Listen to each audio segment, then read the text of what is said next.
Today is my first vlog and I'm gonna share to you yung makeup daily routine ko. As a person na nag-work, laging nasa rush hour, and tamad mag-retouch, I'm going to share my makeup routine and ano yung mga ginagamit kong brands, anong products, para ma-share ko rin sa inyo kung ano yung mga ginagamit ko nga or whatever. Yun lang, i-share ko sa inyo and let's continue to watch this video.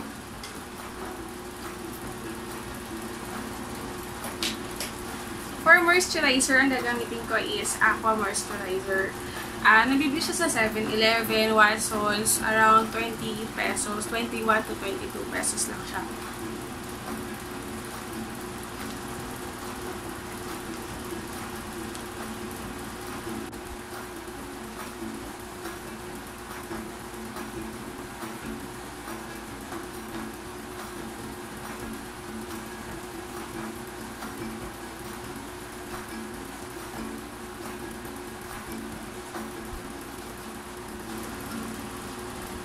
And yung second na i-apply ko is yung lip tint. Lip and cheek tint.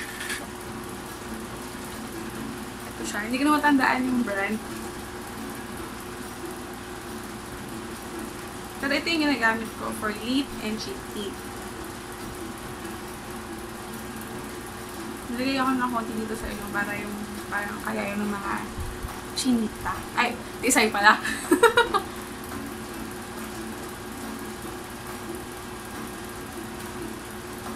If nakukulangan kayo, pwede nyo naman nagdagan pa.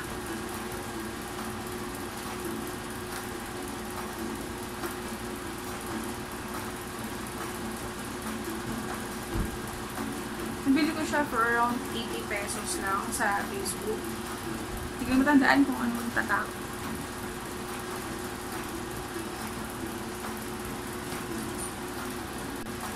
Then, yung gagamitin ko is yung mineral loose powder from Elana.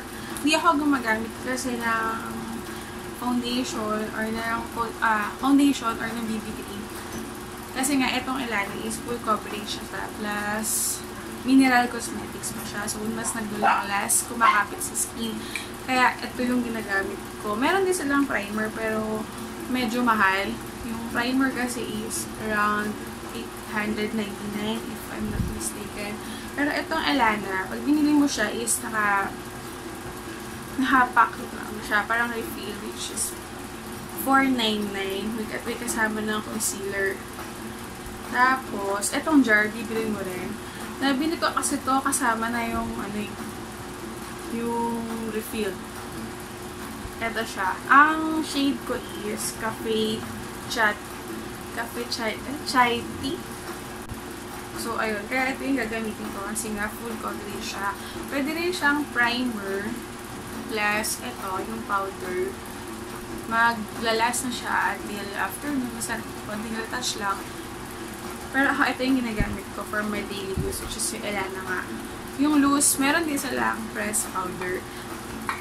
Pero ito kasi yung mas gusto ko. Para pagka tinap ko siya.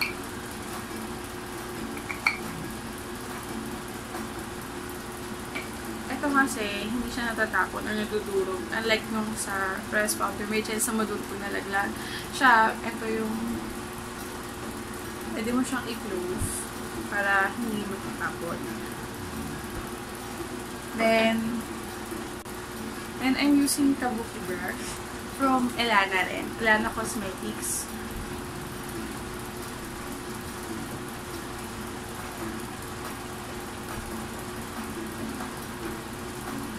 Pag ina-apply ko siya, pat-tap lang siya para mas mag-sink in dun sa skin ko.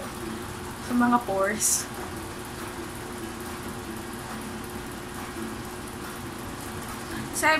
Medyo pricey kasi yung product na Elana, pero when it comes to coverage, talagang full coverage siya. Unlike sa mga Maybelline. Although si Maybelline, fan din ako. Pero this Elana is full coverage na nga siya. Tapos, mineral pa. Although oily skin ako,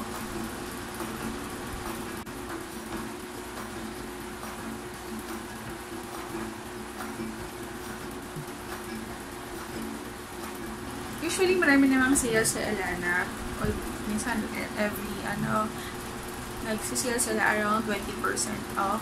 Pero, nakita ko kasi yung warehouse ni Elana around Makati lang siya. Nag-sale sila last December. Nakabili ako ng powder from 299, naging 250 na lang siya. And then, itong brush, may set siya ng 499. Nabili ko lang doon ng 175 pesos.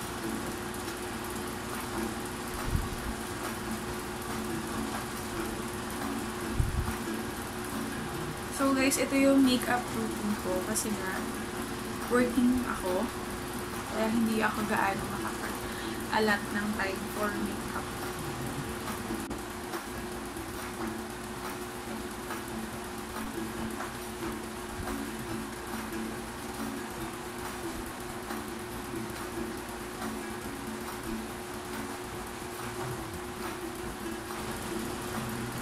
Medyo maputi lang siya kasi sa live ko. Sa linaw. Hindi nag-reflect. Meron pang products sa Elana. Like, yung lip and tint cheek din.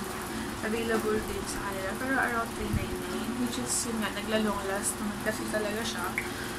Plus, minerals pa yung gamit nila. Sa eyebrows naman, ang gagamitin ko is yung LA Girl na gel liner. May kasama na siyang brush kapag binili mo. 318 ata itong hindi ko sa SM. Ang shade ko is brown.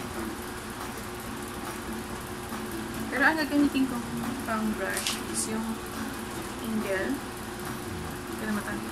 Ang tawag. Akin lang siya pa. Dito. So, hindi pa ako nagpapatry ng eyebrows ko.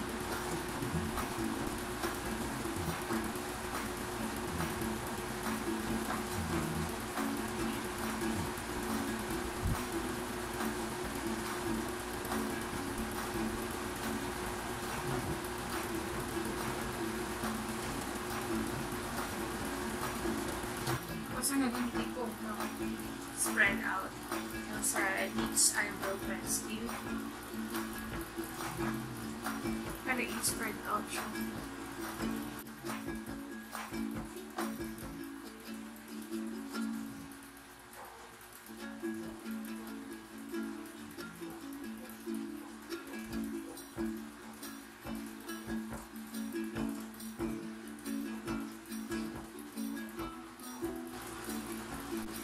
Ganun din yung pag-process ko sa ref.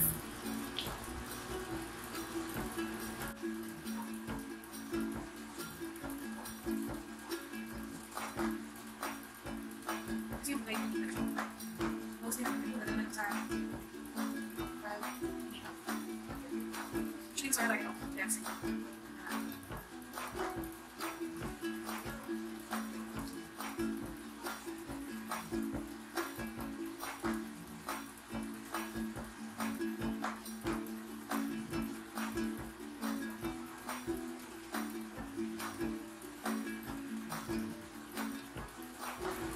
Then, next ko is yung sa mascara.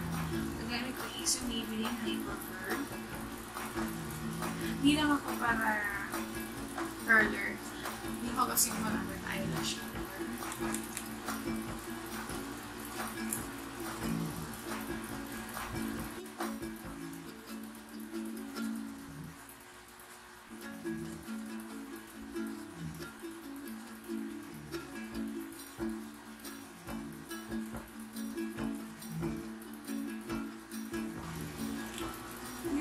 Mask na para makita ang mag-girl ba na sa ganyan mo sa ako. Para lang mag-darken kasi when it comes na nagpa-powder ako, nalagyan din siya kaya namumuti na yung eyelash. Dahil yung gagamitin ko ng lipstick is yung PLT na ang shade is Bold.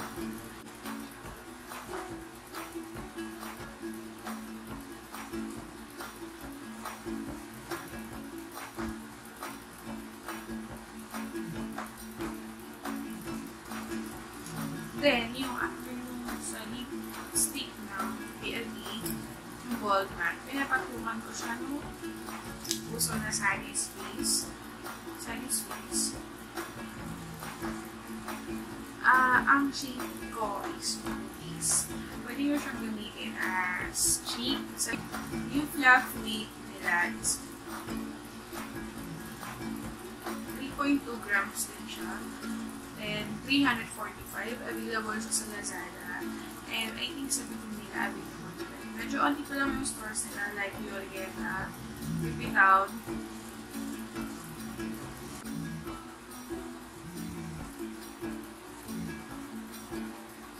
Kaya ako siya pinapatong kasi creamy matte siya. Ay, hindi naman creamy matte. Siya kasi fluff made, may moisturizer na kasama. Yung cake kasi medyo dry siya. Kaya ginagawa ko, pinapatong ako siya ng Sunnies Face para hindi mag-crack yung lips ko. Diba? Wala lang sa anus. Pero kapag hindi ako confident dito sa cheek tint ko, nilagdagan ko siya ng konting blush ko. Ang pagdagdag ko sa blush ko is yung Color Show Blush from Maybelline again with the shade of Fresh Orange. Na-apply ko siya, tap, konti lang.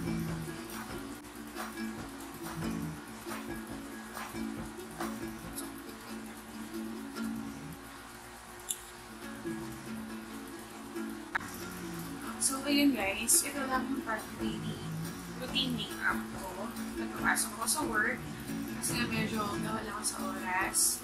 Morning, ilang minutes lang, tapos alis na ako. Kaya konti lang yung time ko para mag-prepare. Kaya hindi ako nag-concealer, hindi ako nagpa-foundation. Kaya pinili ko na yung full coverage, which is matipid naman talaga yung Elana. Kasi, gagamit ko siya hanggang 3 months, amounting 499. Dati ang gamit ko is yung Maybelline. So, nag-retouch ako. Kaya, mas matipid yung Elana Cosmetics. Pwede nyo rin visit yung page nila, yung site nila. I-comment down ko. Then, usually may mga promo code. Usually naman nagsisale sila 20% off, 10% off, para maka-avail tayo ng medyo lowest price. Yun lang guys. And then, ayusin ko lang yung hair ko.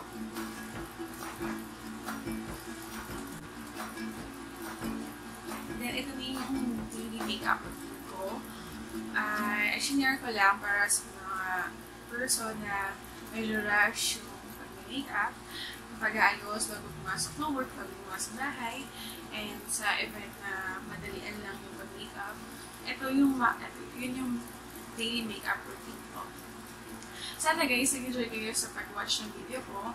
And don't forget to like and subscribe my channel para makasama ko pa kayo, hindi lang sa first vlog ko. Yun lang guys. Thank you so much.